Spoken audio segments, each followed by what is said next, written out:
couple months ago, I managed to beat this entire farming game in just the demo. It took hours of grinding, research, and planning, but eventually using just the 7 in-game days you receive, I was able to complete the entire game. After I posted my run, the developer of the game actually reached out to congratulate me on my feat. But that's not the only reason he was reaching out. He was also here to throw down the gauntlet. The head developer of Moonstone Island was here to challenge me to a race in his own game. We'd go head to head to see who could accomplish more. I asked the dev if I could have maybe a couple months to practice and play around with the game, but due to NDA issues, I was only going to be allowed 6 days to try out the new version of the game, and they patched out all the glitches that I used last time. But despite me having played less than 15 hours of Moonstone at this point, I was determined I could win. So this is the story of how I beat the developer of Moonstone Island at his very own game. The rules of this challenge were simple. We'd have 3 real-world hours to complete as many dungeons as we possibly could. But before we get there, you're probably wondering 2 things. 1, why do I look 40 but sound like a 13-year-old girl? And 2, why the hell are there dungeons in a farming game? And to answer those questions, 1, because my mom didn't pray to Jesus enough, and 2, it's kind of complicated. You see, Moonstone Island is a farming simulator meets deck building RPG where you get to a small village with a bunch of villagers that have broad bisexual appeal, blah blah blah blah blah, you get the point. But what really makes this game different from other farming sims is the combat and RPG aspects. You're given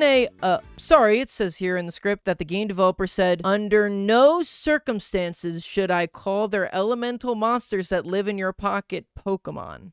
You're given a Pokemon, and when you encounter other Pokemon, you engage with them in deck-based battles. And eventually, you'll even find these dungeons where special boss Pokemon live. When I initially played through the demo, there was 10 of these total dungeons to complete. But since then, they've added 4 more that they call Shawnee Stoppers, as their levels were quadrupled compared to the other boss Pokemon. I spent the next week of my life grinding out the run as much as I could, doing as many runs as possible and learning as much as I could about the game. You see, the problem with trying a speedrun on a game that is still in the demo stage is there's no real community to help you learn about the game. No wiki to look up things, no other players to ask simple questions like, what days is the blacksmith open? I had to just learn things myself and take my own notes. Hours were spent on testing alternate strategies until I finally landed on one I felt confident in the night before the race. And with that, it was the day of the race, and I hopped in a call with Moonstone Island's head developer, Sandy. We queued up into the same seed, and then the race begun. On the first day of Moonstone Island, you crash land onto an island at midnight, giving you 2 hours to aimlessly walk around before passing out. I used this time to try and look for a hidden crawl space. You see, when you whack these rocks, they have a random chance of opening up to a small cavern. This cavern is rich with resources and chests, but the only thing that we care about is the copper ore. We'll need to get 10 copper ore here in order to successfully pull off the run, so it's important to move as quickly as possible. Unfortunately, I get pretty bad luck, and I don't find a crawl space until around 1 a.m. So when the clock strikes 2, I only have 8 copper ore. Fortunately, in my practice, I found a small exploit. If you're doing an action while the pass out animation starts, you bypass the pass out animation and are able to continue working for the next couple seconds. However, despite my extra time, I still end up passing out, missing 2 crucial copper ore. Sandy, on the other hand, goes in a completely different direction with his first night. He takes this time to seek out moonstones. Moonstones are one of the most important resources in Moonstone Island, obviously, but they're quite rare as each island only has 1. They're also usually hidden in grass, making them pretty hard to see. However, at night, moonstones have a slight glow to them. So Sandy uses this to grab 3 moonstones on his very first night, which is a huge leap as you need somewhere between 12 and 15 for a run like this. And with that, in our 2 completely different paths, we head into the second day. I start heading over to the only non-random dungeon in the game on the starter island. However, there's a couple things I need to grab along the way. Firstly, by praying at this arch, I can get one of 3 boons, of which I pick Cleanse. I can later feed this to my funky little bee spirit to remove a card from his deck. I also make sure to grab 3 applums, which restore your spirit's health, these yellow lumps, which I forget the name of, but they restore your energy. Finally, I make sure to scythe down 9 fibers so I can craft myself a balloon. And with that all set, I head into our very first dungeon. This first dungeon is always the same, so I have my path forward memorized. I make sure to fight the 2 spirits I find as well, as the experience they provide is crucial for defeating this first boss. Now, if you want an in-depth explanation of the combat system, you can watch my last video here, but here's the basic overview. You start the battle with a certain number of armor points, which gives you resistance to damage. So if you have 2 armor and the opponent uses a 5 damage attack, the 2 armor means you only take 3. You have cards to lower the opponent's armor as well, called bashes. If you manage to reduce the opponent's armor to 0, they are stunned for 2 turns, and you multiply all of your damage done by 1.5. So whittling away your opponent's armor as quickly and as frequently as possible is crucial for winning fights. After clearing those 2 fights, capacity grows to level 3, and I open this chest. Here I get an incredible 2% roll and get myself a valuable Moonstone. This should rocket me ahead of Sandy, right? Well, no, because he also happens to get a 2% chance and also gets a Moonstone here. Then I feed my cleanse to capacity and get 2 card rewards for my 2 level ups. Unfortunately, I don't get any good rewards and have to go into this fight pretty understrapped. Sandy, on the other hand, only did 1 of the fights in this dungeon, leaving his capacity at lonely level 2, meaning he only gets 1 card reward. You fool, oh, and he got the best card in the entire game. And it's upgraded. Okay, so I'm getting pretty unlucky here, but surely this luck will turn around in the boss fight of this dungeon. If you watch my last Moonstone video, you'll notice the boss of this dungeon is now a separate enemy called the Guardian. They've been given upgraded movesets to make them much more difficult than a standard enemy. Now, going into these boss fights, there are 2 random factors. Firstly, how much armor they have. The first Guardian can have a base armor value of anywhere between 4 and 10. I unfortunately rolled pretty high, and my Guardian has an armor value of 8, which is pretty tough when my bash only does 2 armor per card. But what does Sandy get? Maybe he gets an 8 like me. Or at the very least, maybe he'll roll a 6 or a 7. Nope! He rolls the lowest possible value at 4 armor, making his fight a breeze. The second randomized factor are the Guardian's weaknesses and resistances. The boss can be strong or weak against any particular element, and since we both only have capacity, the only one that's important is electric. I consider myself lucky as my boss is not resistant to electric, but clearly not lucky enough as Sandy's Guardian is weak to electric. Super effective attacks in this game lower armor each time they hit, meaning he can clean up this fight in just a couple seconds. Me, on the other hand, I struggle through this terror. I also realized I made a pretty large mistake by forgetting to pick up a fuzzball. By feeding capacity a fuzzball, I could have ensured that my bash would do 3 armor as opposed to 2. This results in me losing a ton of time in this fight. Okay, the bash sucks, but it's okay. We end our turn. Our bashes are doing 2. Ugh, that's rough. That's really rough, guys. This is not looking good. Oh, he's bashing next turn. Of course he is. That's okay. Okay, I think we can still make this one out. He's gonna bash me. I'm gonna end my turn. He's gonna tackle me, which may kill me. Okay, no. I am going to bash, and Applum, and then end my turn. This is not my best run. I'm not gonna lie to you, chat. Okay, we just need to draw 1 bash. Just 1 bash and a shock. Come on. Okay. No shock, but that's fine. Alright, we're fine. We're golden. Oh my god. I can't believe I did that without freaking fuzzball. That was so close. Holy crap. And that's the first dungeon down.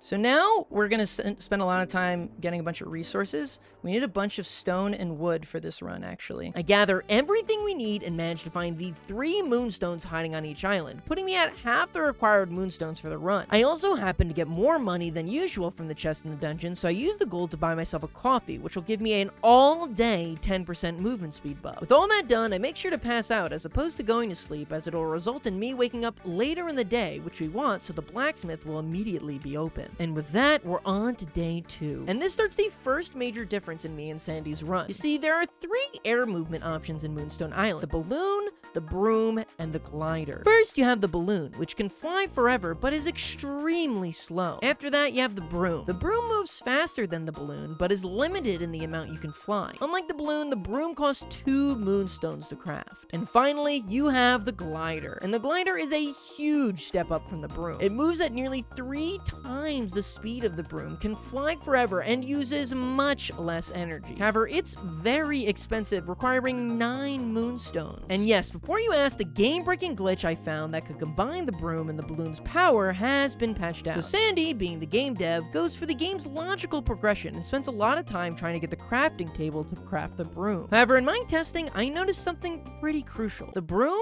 sucks. Firstly, the fact that its movement is limited means that you often waste more time just almost making it somewhere than you would just getting there slower with the balloon. Also, the speed boost you get from the balloon to the broom is really not that much. Finally, spending the 2 moonstones on the broom puts you further behind getting the glider. And I know we already have 6 moonstones, but after getting off this starter island, they start coming in much slower. So I make the controversial choice to skip the broom entirely and use the balloon. So while I was behind because of my harder guardian fight, Sandy is stuck doing preparations to secure his broom, like searching for extra iron and trying to find chests for required crafting recipes. Me, on the other hand, I I get to spring ahead and start exploring the neighboring islands. But before I do that, there's 2 prep things I'll have to do. You see, by finishing the fight with the Guardian, my capacity grew to level 5, meaning I have 2 card rewards waiting for me. What I can do is wake up, check the card rewards, and then if I don't get a good card, I can just reset and try again. This allows me to get another copy of Charge, one of the best cards in the game. After that, I head over to the blacksmith and trade in my copper ore for the furnace recipe. And just like that, we can leave the main island and start exploring the neighboring ones. Around the main default island, the game generates 100 randomized islands, all of which have an equal chance to have a dungeon spawn on them. So in order to win, I'm gonna need to check each one. I end up having horrible luck, as none of the islands I check have any dungeons. It takes me the entire day just to find one, and when I get there...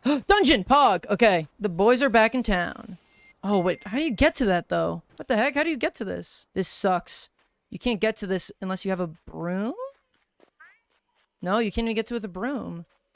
It's impossible to get to. Yes, these types of dungeons were added to the game after the devs found I blew through their game a little too quickly. You're completely unable to access this dungeon unless you happen to find ladder plants, which are extremely rare. In fact, in my 15 hours of practice, I never saw them once. So there's no hope of accessing this dungeon. Or there wouldn't be. But during my testing, I found something that cracked this unsolvable puzzle wide open. And it all revolves around bridges. You see, typically the only use for bridges is to cross water or land on the same level. They're an integral part of the run, as often dungeons are blocked off by water. However, for some reason, when you place bridges on little diagonals like this with land under it, you can place a bridge and walk down onto the lower layer. I'm not sure why this works, but it does, which was crucial, as it's the only way to gain access to this dungeon during the race. After heisting in, I quickly make my way through the dungeon and feed my little bee some relics I found to improve his deck, and then head into the fight.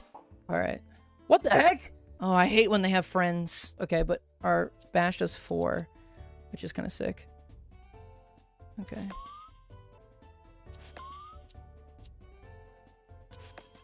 Probably should have charged there, honestly. 5 charge. No, you gotta shock him. And then you can zap this guy for lethal, and then we're good. Okay, he's gonna 1-2 me, which is annoying. He's gonna take off one of my armor, but that's fine, just 1. I need charge, shock plus. Thank you.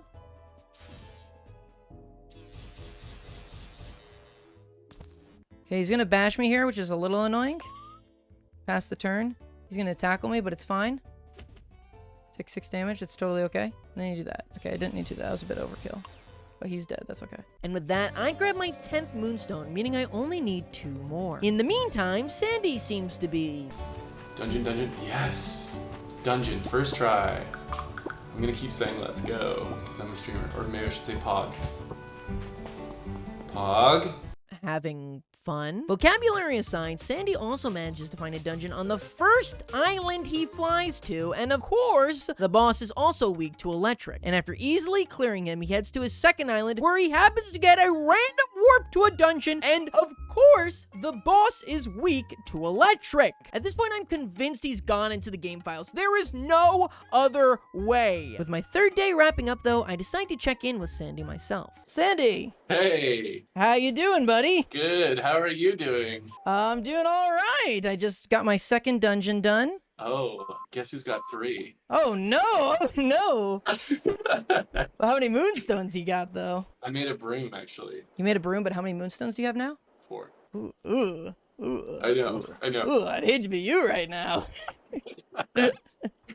Honestly, I don't know. It feels like it's going well. And my mom just joined my Twitch chat, so, I think that's pretty good, too. I think that's a good Shout out omen. Mama Sandy. But while I'm behind, I managed to find one of the dungeons Sandy has already found and quickly make it through the dungeon. I've slimmed down the deck and upgraded so many cards that now the boss doesn't even stand much of a chance. Oh, this guy's easy dub. Oh, I thought he was going to be weak to electric. I was like, he really is easy dub. Yeah, that last guy was kind of tough. This guy's a joke. Done. Now you see why charge is literally broken. Yes, in case you haven't caught on to my fight strategy yet, it all revolves around 2 cards, Charge and Shock. Charge makes you do extra damage each turn, and Shock hits the enemy 6 times, meaning that you can quickly make this attack do tons of damage. From there, I find this same warpstone that Sandy did, and luckily my Guardian is also weak to electric, which allows me to do this.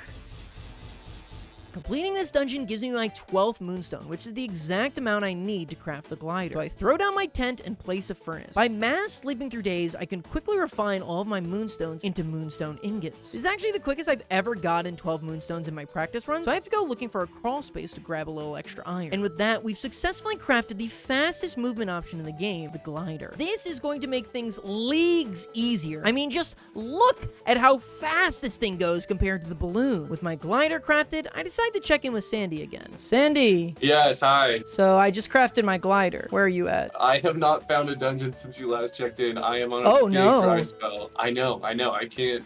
I'm shaking in my boots over here. I just found my 5th one. Oh, come on. That's crazy. Give me a hint. Where are the good ones? So you want to try and, like, be really good at this game. Yeah. Damn, I guess I'm out of luck. And with me a bit ahead, I go to take on a terrifying 5th boss. Oh, this guy's level 6. Will that kill? I think it will.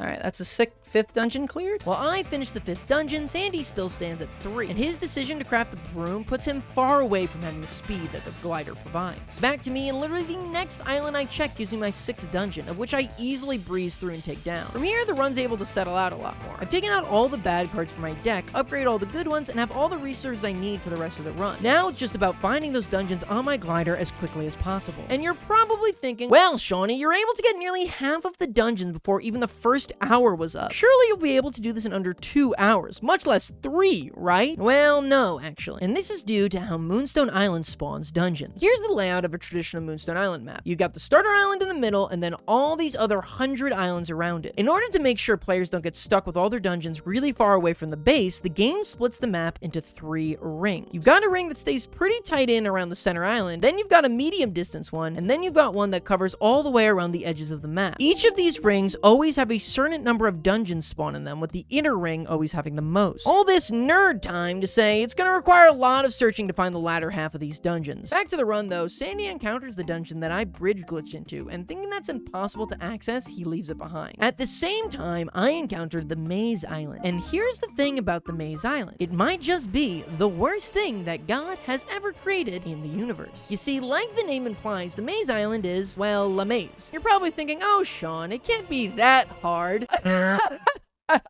This maze, at minimum, takes me a full day and a half of in-game time to complete. That is 30 minutes of real-world time. And this is something that I sat down and practiced time and time again. Even if you know the route, it's just so long and with so many turns, it completely eats into your time. And just my luck, there's a dungeon on this one. But now, it was time to premiere my true secret weapon of the run. You see, in practice, the Maze Island frustrated me to a level I never thought before possible. So I sat in the save file for hours, just crafting every single item in the game, seeing if there was something, anything that could save you time on this. And no matter what I tried, there was nowhere on this island that the bridge glitch could work on, since they're all angled corners. But if I could just find a way to not actually have to do the Maze Island, I could save myself anywhere between 20 minutes and an hour. And luckily for me, I found something. Also, by the way, the Maze Island makes me want to die.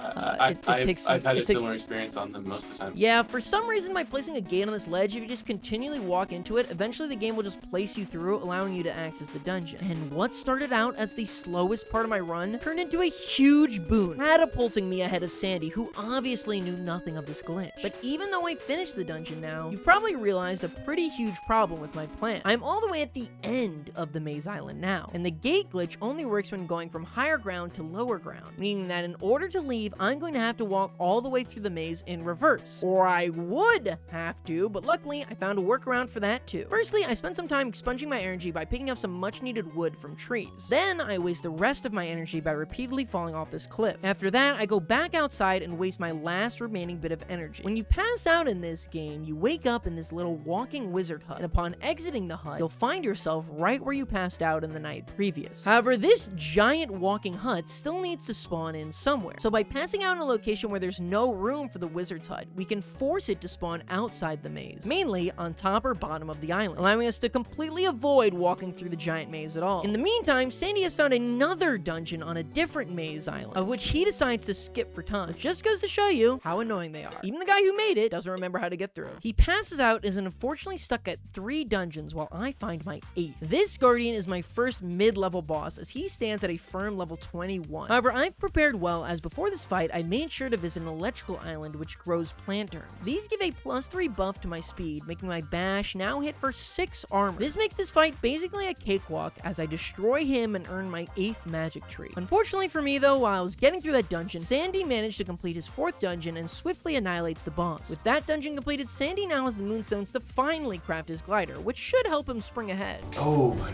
god, I need 50 wood. Eventually. Meanwhile, I've stumbled on one of the best and rarest events in Moonstone Island. Oh, Psychic Storm, Pog. Okay, we really needed this. So Psychic Storm basically spawns this really OP plant called like Will-O-Wisp or something like that, and it gives you 300 experience points. So you can barrel through a buttload of level ups if you get enough of these. So I actually need to stop what I'm doing and just look for Will-O-Wisp. Yeah, they give 300 EXP, so this is crucial to being able to defeat the level 51 dungeon boss. So with that, I've started preparations for the hardest part of the run. But after my spree of good luck, I go a while without finding a single dungeon. Sandy, on the other hand, finishes his 5th dungeon and then finds his 6th, which is unfortunately, once again, completely inaccessible without ladder plants. But little did I know, there were rats lying dormant in my chat, who go on to teach him how to do the bridge glitch. But that is not where the betrayal ended. While my chat was still trying to figure out whether or not I had washed my hands during my bathroom trip 20 minutes ago, Sandy's chat had also taught him my gate exploit, allowing him to skip the maze island, leaving us tied at 8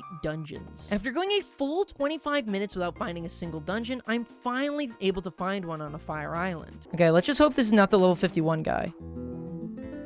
It's the level 51 guy. The level 51 Guardian is by far the hardest challenge of the entire run. You've only got one measly bee with 20 health up against a monster with 23 armor and 500 health. Many of my practice runs died to this exact boss, some dying multiple times, and oftentimes I just had to skip it entirely. But I was determined to beat it right here. Luckily for me, I found another Psychic Storm before this, giving me even more Will-O-Wisp to boost my capacity's experience. These push her all the way from level 11 to level 19, a huge boost in power. It also allows me to grab some valuable card rewards like Momentum, which draws you a card every time you play a card, and Refresh, which allows you to draw a whole new hand. The Guardian starts off the fight and knocks me down to 5 HP, and that's through my armor, meaning that I either need to stun him by destroying his armor or heal. He starts off the battle with a whopping 23 armor, and even with all my speed buffs, my bash still only does 10 armor, meaning that I'd need to draw all 3 of my bashes in one turn. Luckily, I draw into 2 of them and have a bunch of free card draws to try and pull out the last one, and I bottom deck it. Here, I'm forced to use a heat plant on me, which doubles my health to 40, giving me much needed resistance to his attacks. The following turn, I managed to just barely break his armor. However, with my free turn, I'm unable to draw any of my attacks, meaning I'm forced to just sit there and charge. On the bright side, once I manage to break through his armor again, I'll be doing a ton of extra damage. Guardian puts the burn debuff on me, which does 15 damage and ignores my armor. It also cannot be healed and will continue doing damage to me each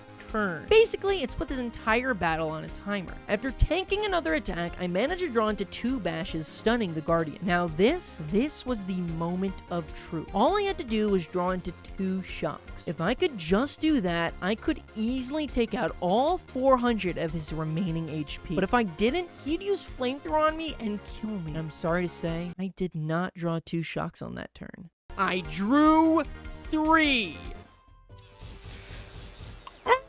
Oh, yes! That is such a hard fight. Okay, that's the hardest fight in the run, so we're golden now.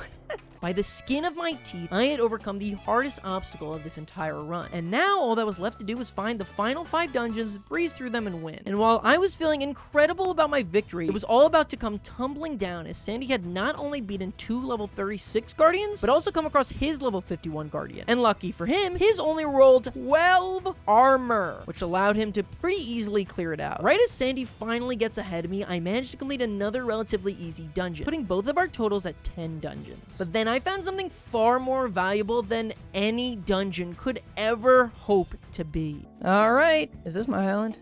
It is. This is my island. Hey, this one has my face on it. It's me. Come on, see, look, it's me, guys.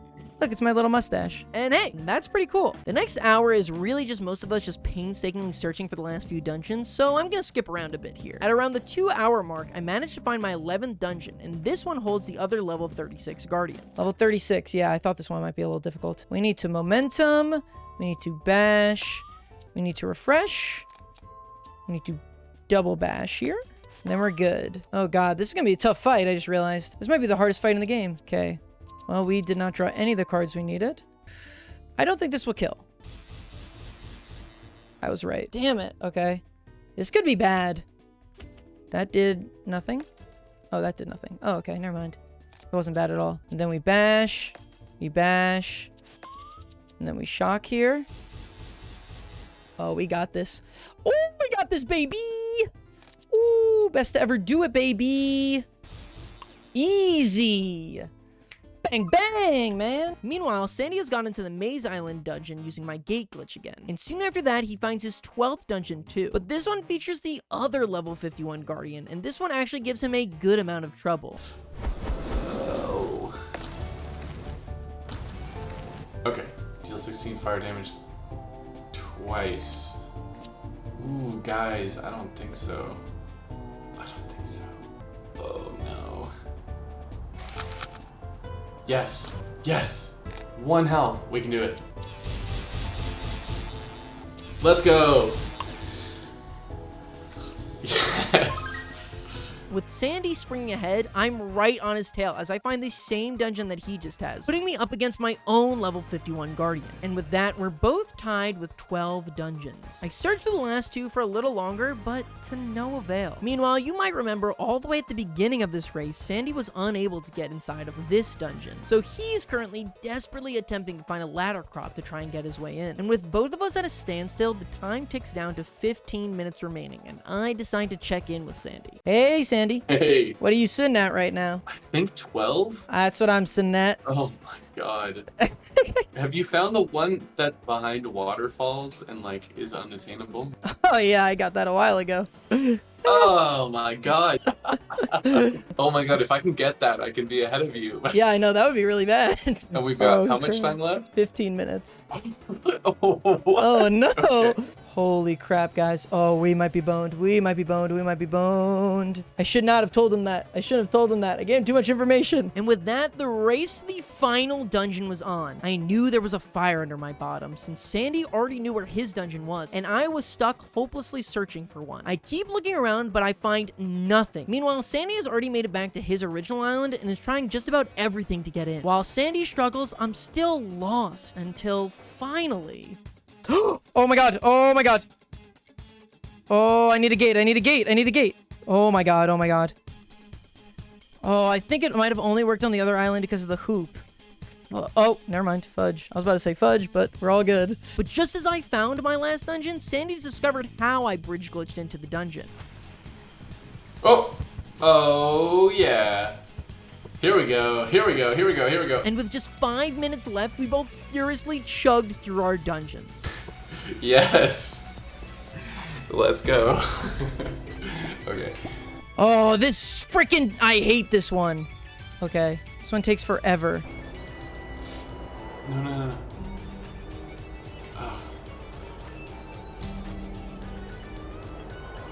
Oh. Oh, shoot, shoot, shoot, shoot, shoot. Okay. Spam.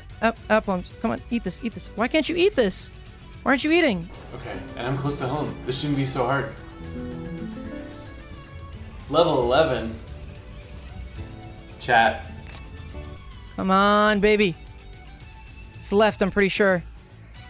Come on, don't be high leveled. Oh, easy, easy, easy. Okay, okay, okay, okay, okay. Snap out. Charge. Fresh. Charge. Momentum. End turn.